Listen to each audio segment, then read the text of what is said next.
آپ صلی اللہ علیہ وسلم کا شک صدر ہوا، یعنی آپ صلی اللہ علیہ وسلم کے سینے کو چاک کیا فرشتوں نے اور اس کو دل کو صاف کیا۔ یہ واقعہ کب، انشاءاللہ اگلے جمعے کو ہم یہ بیان کریں گے کہ شک صدر کب ہوا تھا، کس موقع پر ہوا تھا، اور اس کا مکمل واقعہ کیا ہے، اور اس موقع پر فرشتوں نے کیا کیا تھا، اور نبی علیہ السلام نے کس طرح کے فرشتوں کو دیکھا تھا جو اتر کر آئے تھے، اور کس جگہ پر یہ واقعہ ذکر ہوا تھا۔ یہ انشاءاللہ اگلے جمعے کو ہم بیان کریں گے۔ آگے چلتے ہیں۔ اللہ کے رسول صلی اللہ علیہ وسلم کو بچپن سے اللہ تعالیٰ نے بڑی فصاحت اور بلاغت عطا کی تھی، بڑے فصیح اللسان تھے۔ ابو بکر صدیق رضی اللہ تعالیٰ عنہ فرماتے ہیں اللہ کے رسول صلی اللہ علیہ وسلم آپ سے بڑا فصیح میں نے نہیں دیکھا۔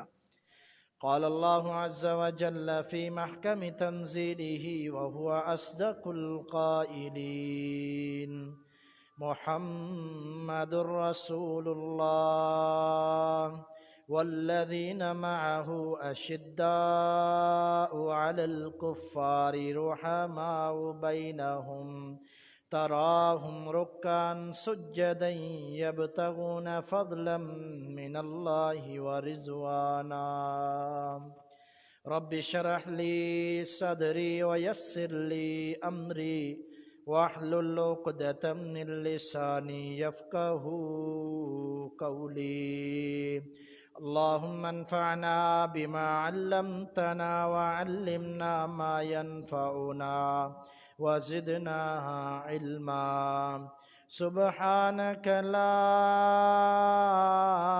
علم لنا إلا ما علمتنا إنك أنت العليم الحكيم۔ حمد و ثنا، کبریائی، بڑائی، تعریفات، تسبیحات، تمجیدات، تحمیدات اللہ وحدہ لا شریک کے لیے، جس رب کبریا نے ہمارے لیے ایک عظیم ہستی، عظیم پیغمبر محمد رسول اللہ صلی اللہ علیہ وسلم کو مبعوث فرمایا۔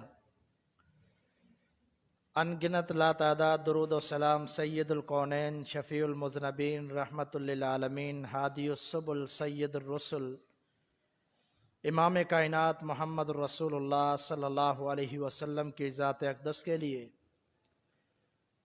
معزز سامعین، برادران اسلام، واجب الاحترام دوستوں، بزرگوں، بھائیوں اور بہنوں،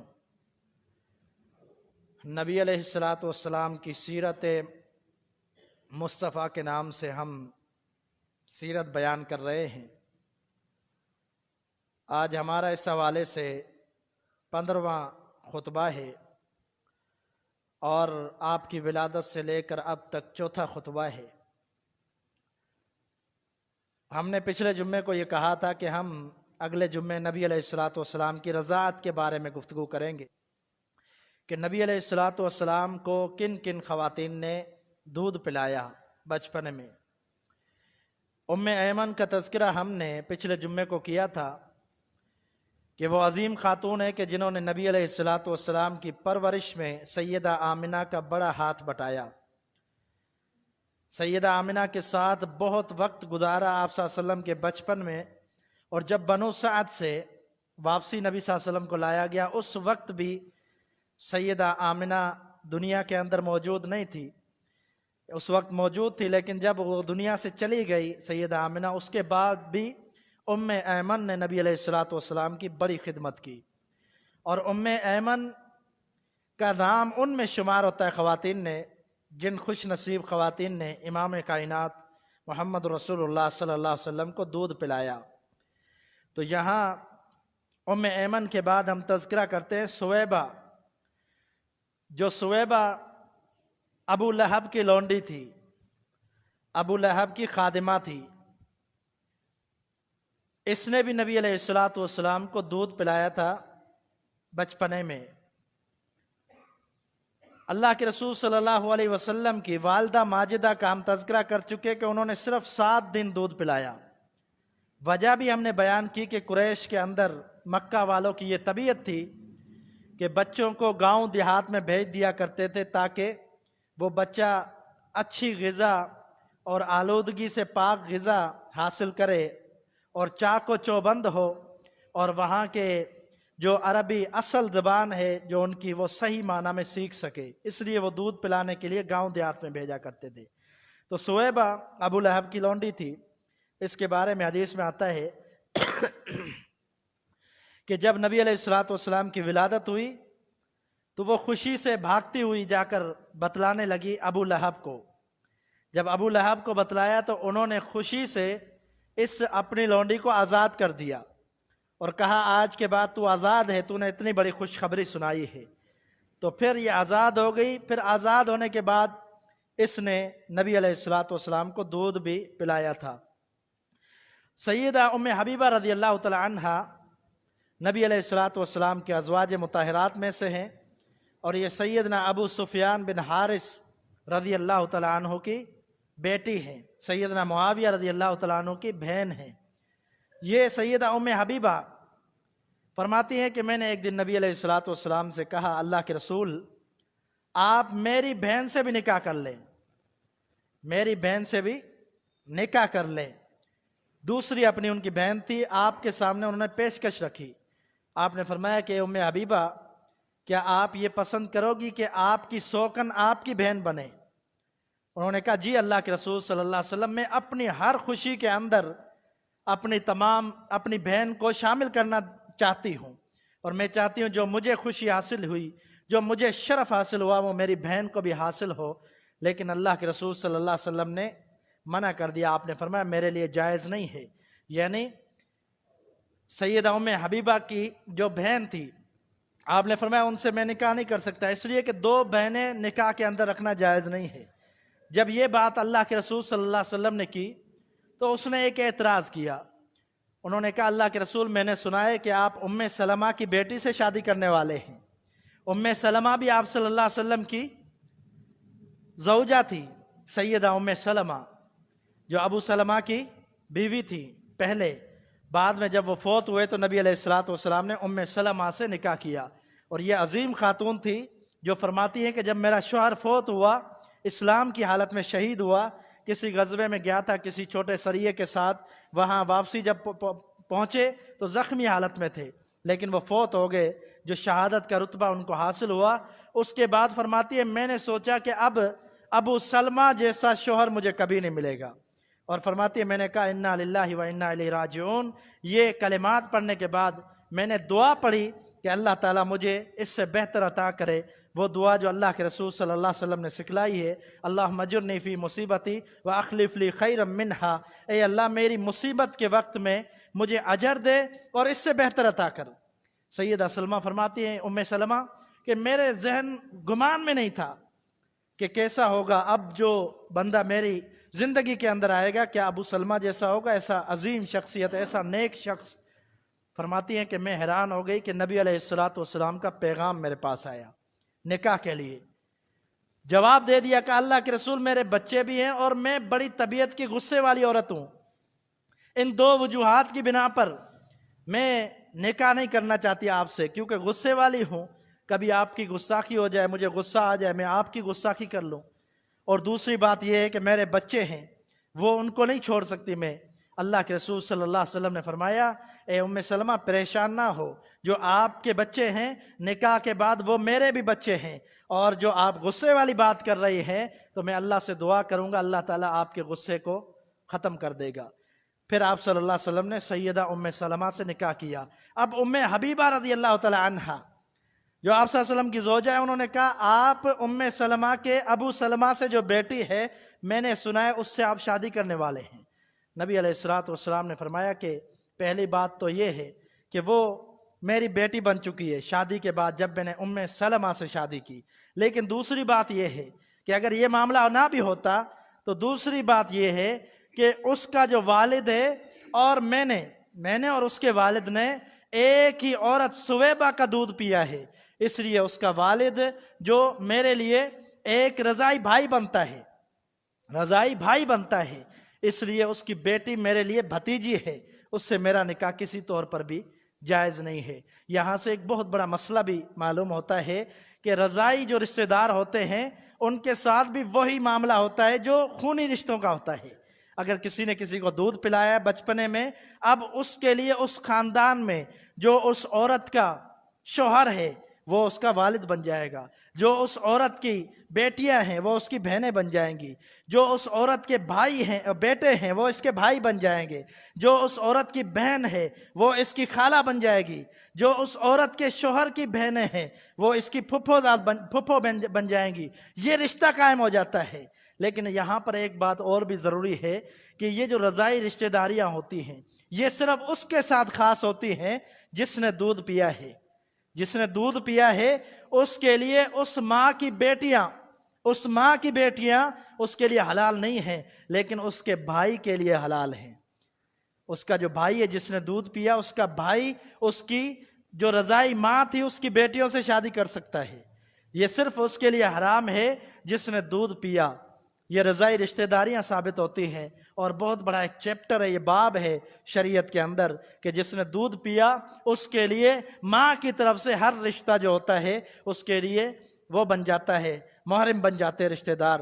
یہ معاملات الگ ہیں، یہ موضوع الگ ہے، اس پر کبھی گفتگو کریں گے، لیکن یہاں پر بات آئی اس لیے ہم نے ذکر کی کہ نبی علیہ السلام نے فرمایا کہ سویبہ نے مجھے بھی دودھ پلایا ہے اور ابو سلمہ کو بھی دودھ پلایا ہے، یعنی آپ نے خود اقرار کیا کہ سویبہ نے مجھے دودھ پلایا ہے۔ آپ صلی اللہ علیہ وسلم کی رضائی ماں ہیں۔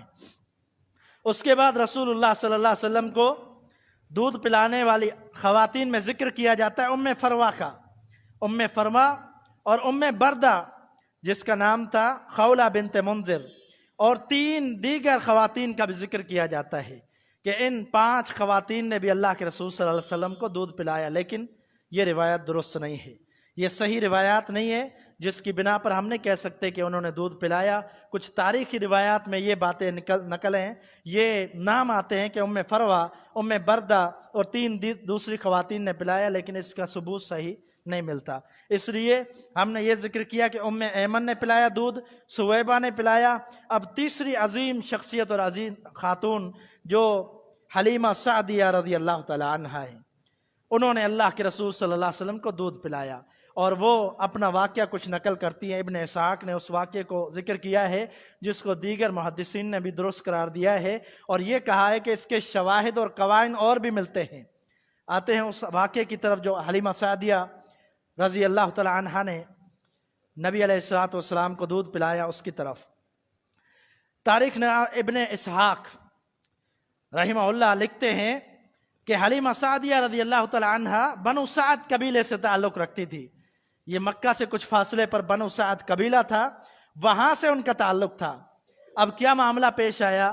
معاملہ یہ ہوا کہ وہ بہت زیادہ قحط سالی کا شکار ہو گئے۔ قحط کس کو کہتے ہیں؟ قحط یہ ہوتا ہے کہ بارش آنا رک جائے، فصلوں کا نکلنا رک جائے اور فصلیں نہ بنے، اور اس طرح جو ہے اگنا شروع نہ کریں اور اگے نہ فصلیں، اور اس لیے غلہ جات کم ہو اور قحط کا معاملہ ہو جائے، لوگ پریشان ہو، کھانے کے لیے پریشان ہو اور اپنے مویشیوں کے لیے پریشان ہو، اس کو کہتے ہیں قحط سالی۔ یہ قحط تقریباً دیکھا جائے تو قرآن مجید میں بیان ہوا ہے۔ سیدنا یوسف علیہ السلام کو اللہ تعالیٰ نے نبوت عطا کی، وہ ان کے دور کے اندر بھی قحط سالی ہوئی، اور دیگر نبی صلی اللہ علیہ وسلم کے دور کے اندر بھی قحط سالیاں ہوئی۔ یہ جو ہے اس وقت قحط سالی کے دور میں حلیمہ سعدیہ رضی اللہ تعالی عنہا فرماتی ہیں کہ میں اپنے شوہر جن کا نام تھا حارث بن عبدالعزیٰ، یہ عزا ان کا بت تھا، عزا بت تھا، یہ بت کے ناموں پر نام رکھا کرتے تھے کیونکہ وہ مشرک تھے۔ عبدالعزیٰ بت تھا، اس کے نام پر ان کے شوہر کا نام تھا۔ کہتی ہیں کہ میں نے اپنے شوہر کو کہا کہ چلتے ہیں، قحط سالی ہے، دیگر عورتیں بھی جا رہی ہیں بچوں کی تلاش میں، کہ دودھ پلانے کے لیے مکہ والے قریش والے بچے دیتے ہیں کہ جا کر ان کو دودھ پلاؤ، پھر وہ ساتھ میں کچھ انعامات اور اکرامات دیتے ہیں، اس لیے ہم بھی چلتے ہیں ساتھ۔ اپنے شوہر کو تیار کیا اور ساتھ نکلتی ہیں قافلے کے ساتھ۔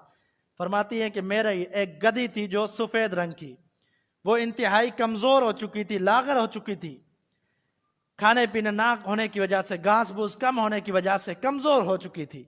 اور پھر فرماتی ہیں کہ میرا ایک چھوٹا بچہ تھا جو دودھ پیتا بچہ تھا، اس کو بھی ساتھ لیا، اور ہماری ایک اونٹنی تھی اس کو بھی ساتھ لیا۔ کہا نہ میری چھاتی میں دودھ تھا